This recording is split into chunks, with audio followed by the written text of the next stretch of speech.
Edwin Arlington Robinson is not only one of the greatest American poets, he is also one of the saddest and strangest writers in our literature.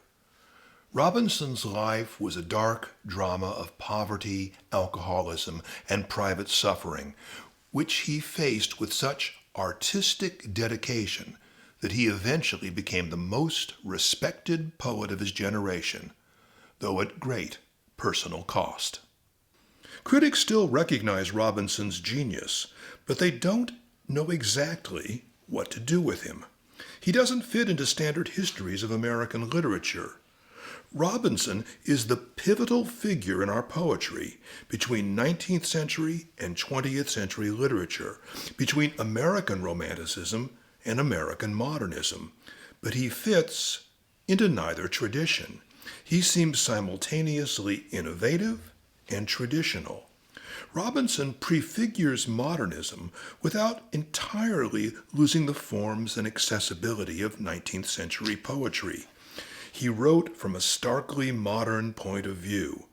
He once told a friend that damnation makes up 9/10 of life. But he expressed his dark views in an austere but beautiful lyric style, rooted in the great Romantic poets. As one critic observed, Robinson lived in 2 centuries without being at home in either. He pushed American poetry into the 20th century in a way that no one, except perhaps Robert Frost, would follow. A few of his best poems have become popular classics, but most of his work and the sad and soulful story of his life remains unknown. Edwin Arlington Robinson was born in 1869 in Headwater, Maine, but his family moved to Gardner, Maine when he was 1. Gardner was not a small, bleak town that the Norton Anthology states.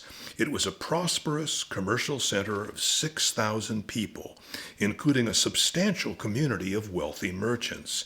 It even had a 400-acre manor house called the Gardner Castle, and steamboats connected it to Boston.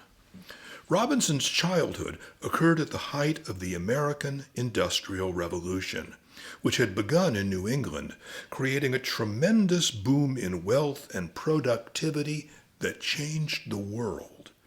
This was Maine's great period of prosperity. Gardner's main industries were lumber and ice, both transported by ships. Robinson's father was a lumber merchant and shipbuilder. He became very prosperous as Maine's economy grew. He bought a large house, and the family lived in prosperity. There were 3 boys in the Robinson family: Dean, Herman, and Edwin, 12 years younger than Dean and 4 years younger than Herman. All were handsome, smart, and strikingly tall. Edwin, who was nicknamed Win, was 6'2" at a time when the average American man was 5'6". His friends and family called him Long Robinson. Win always felt that his parents preferred his 2 successful older brothers to him. Dean became a doctor, Herman a businessman, but Win had no ambition except to write poetry. Even as a young man, Robinson was slightly shy, partially because of a disability. He was deaf in one ear and had trouble hearing conversations in noisy places. Lacking money for regular tuition, Win had not been encouraged to attend college. But when he had to go to Boston for medical treatment for his damaged ear, at the age of 21, Robinson began attending Harvard for 2 years as a special student, which meant that for reduced tuition, he could attend classes but could not attain a degree. Despite his shyness and disability, Robinson made good friends at Harvard. He studied literature and published poems. Then, the family's good fortune turned bad. His father became ill and died suddenly, leaving the family business in bankruptcy. His mother grew ill and died. Dean, the physician, became addicted to morphine, and at 42, he died of an overdose, probably a suicide. Herman lost all of the family money in bad investments and became a drunk. He died in middle age, impoverished and alone. And there was another deep emotional trauma that would haunt the poet for the rest of his life. Years earlier, Herman had stolen Wynn's girlfriend, Emma Lonan, and married her. Robinson never recovered from that romantic betrayal and abandonment. Robinson loved Emma for the rest of his life, and he never married or had another deep romantic relationship. Wynn felt an obligation to live at home to help support his distressed family, but eventually he quarreled with his alcoholic brother, who was clearly aware that Wynn was in love with his wife. So he left Gardner, almost never to return except on short visits. In 1896, Robinson published his first book at his own expense, a slim volume of 40 pages in an edition of 312 copies, titled The Torrent and the Night Before. There was little joy for the poet in the book's publication. Robinson had planned to give the first copy of his first book to his mother for Christmas, but she died of diphtheria a few days before the copies arrived. In 1897, Robinson published a second Vanity Press book, which was paid for partially by his friends, titled The Children of the Night, but the book made almost no impact on the public. In 1899, after his brother Dean's death by drug overdose, Robinson moved to New York, and the chronicle of his suffering continued. Robinson's early years in New York were miserable.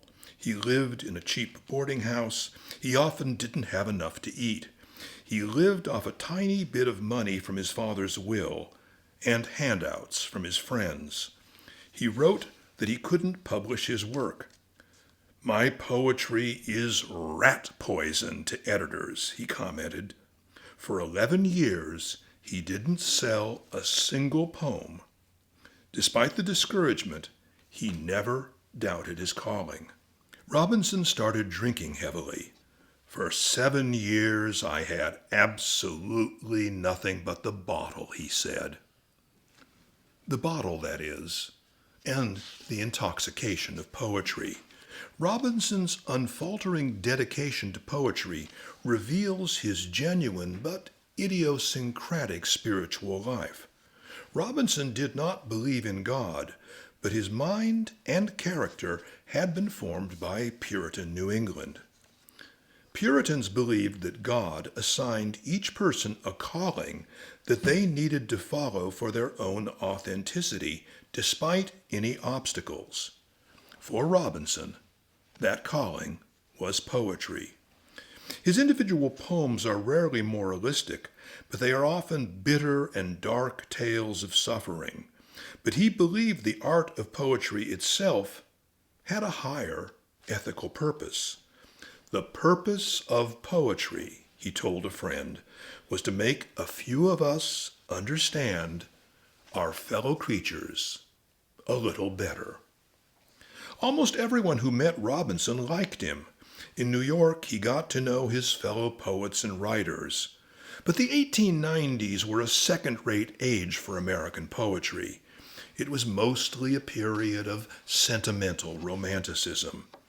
The obscure and unrecognized Robinson is one of the few poets of the time whose work is still read.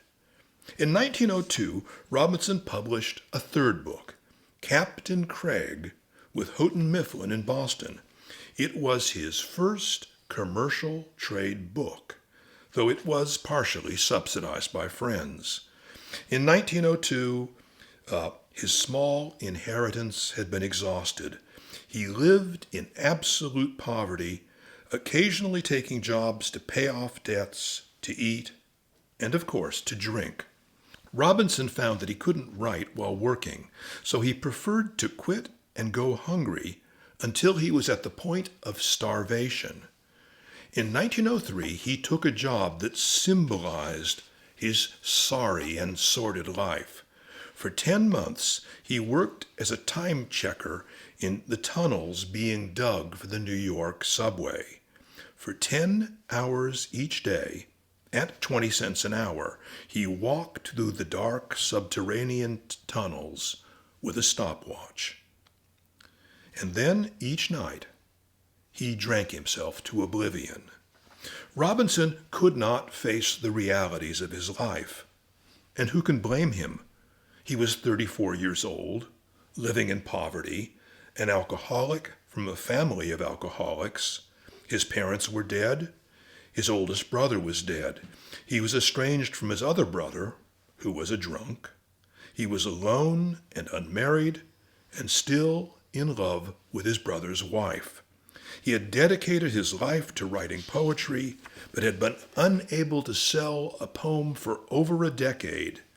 He had written 3 of the best books of poetry in his generation, but they were unrecognized and unread. And he spent his days walking through tunnels in the dark, underground.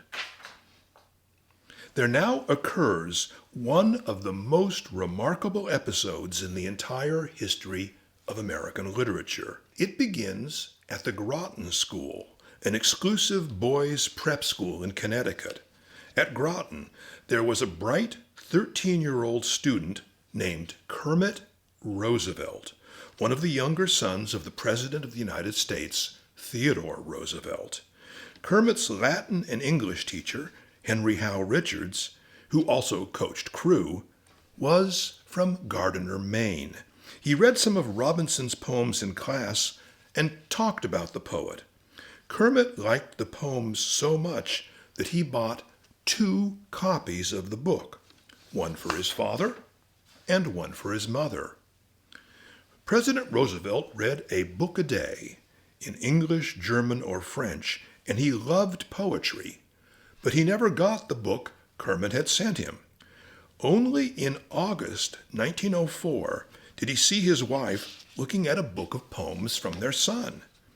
Roosevelt borrowed it, read it, and reread it for months. He even purchased Robinson's next book and read parts of it to his cabinet. He talked about the book to his son, and they decided to do something. They would help this fine, impoverished, and neglected poet find his public. Roosevelt invited Robinson to meet him at the White House, and he was astonished when Robinson declined. Why? Robinson confessed that his clothes were too dirty and shabby to visit the White House. Instead, the poet wrote the president a letter about his life and career. Roosevelt then did 3 remarkable things. First, he wrote a review of Children of the Night for Outlook, a hugely influential journal. In fact, he wrote the piece while he was brokering the treaty to end the Russo-Japanese War. Since Kermit had made a suggestion for the review, the president split the $50 fee with his son. This article remains the only book review ever written by a sitting U.S. president. Secondly, he arranged for Scribners to reprint Robinson's poetry. And thirdly, he offered Robinson a customs job, first in Mexico or Canada, but the poet refused. Then Roosevelt offered him a political job in the U.S. Treasury Office in the Customs House at the Port of New York. Robinson accepted. The Custom House appointment was a political sinecure, a classic no-show job. Roosevelt told him, think poetry first and treasury second. From 1905 to 1909, Robinson pretended to work in the New York Customs House. Actually, he did have to show up each day, but his only duty was to leave a newspaper on his chair to give the impression that he was at work. Things improved Robinson sold his first poem in 11 years. The Democratic press attacked Roosevelt, and the literary establishment declared that Robinson was a mediocre poet, unworthy of success. One prominent critic said that there were 100 other American poets as good or better than Robinson. But once the people began to read Robinson, they realized how good he was. Dark, pessimistic, but brilliant. Robinson hated the public attention and controversy. "I shall never live it down," he worried. But for the first time in his adult life, he could pay his meager rent and had enough to eat. And very slowly, magazines began to accept his work. Years later, Robinson remarked about President Roosevelt, "He fished me out of hell by the hair of my head." Robinson and Kermit Roosevelt remained lifelong friends. When William Howard Taft became president in 1909, Robinson lost his job, but by then he could support himself as a writer, just barely. That year, his brother Herman died at 44 from tuberculosis and alcohol. He died alone, broke, and estranged from his family. Wynne went up to Maine for 2 months and eventually proposed to Emma. She refused him. It was too late, she said, for them to make a life together. Robinson was 39. He returned to New York and published The Town Down the River in 1910. He tried to write plays, but only poetry came naturally. Then he started to divide his year, spending every summer for the next 23 years at the McDowell Colony in New Hampshire. When he arrived at McDowell in 1911 for the first time, the 41-year-old author realized that he was an alcoholic who could barely write. The next year, he came up with a sort of solution. He divided his years into 2 parts. For half of each year he drank, but during the 6 months he spent at McDowell, he stayed dry. In 1913, he finally had returned securely to poetry. A friend left him $3,000 in a will, and another 12 friends pledged him $100 each for 10 years. His public stature grew. For his 50th birthday, in December of 1919, the New York Times Book Review published a symposium in which they asked 12 noted poets to praise him. They included Amy Lowell, Edwin Markham, Sarah Teasdale, Vachel Lindsay, Edgar Lee Masters. Only one poet declined to contribute, Robert Frost, who was jealous of Robinson's growing fame. In 1919, the Volstead Act passed, and Prohibition began. Robinson began to drink again in protest. It was the only significant political statement of his career. Robinson was finally, now in his 50s, recognized as America's leading poet. His collected poems, 1921, won the newly created Pulitzer Prize, the first of 3 awards he would eventually win. The Man Who Died Twice, in 1925, won a second Pulitzer, and Tristram, 1927, won a third Pulitzer. Tristram marked the high point of his fame. The poem was broadcast on NBC Radio, and the volume became a bestseller. Robert Frost was full of fury at Robinson's success. Robinson now published a book a year, mostly novels in verse, but his best work was behind him. Most of these long poems, 9 book-length blank verse narratives, some of which retold the Arthurian legends of Camelot, were mostly about love triangles or about the situation of artists. Critics have noticed the similarities between these medieval love affairs and Robinson's own life. The poet lived very simply. Everything he owned could fit into 2 small suitcases. He gave away anything he didn't need. He used his late life earnings to pay off debts and help people in need.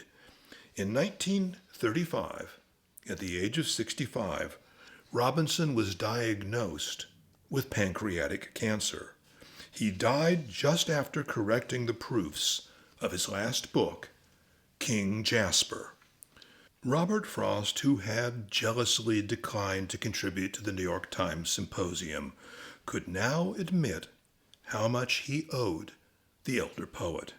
Frost wrote a brilliant introduction to King Jasper, Robinson's 25th and final book. Now that Robinson was dead, Frost had risen to the place of preeminence, and he wanted to praise his rival. Robinson's theme, wrote Frost, was unhappiness itself, but his skill was as happy as it was playful. There is that comforting thought for those who suffered to see him suffer. Robinson left his estate, which came to $50,000, a considerable sum for Depression-era America, to Emma, her 3 daughters, to 2 needy friends, and the McDowell Colony. His ashes were buried in Gardiner, Maine.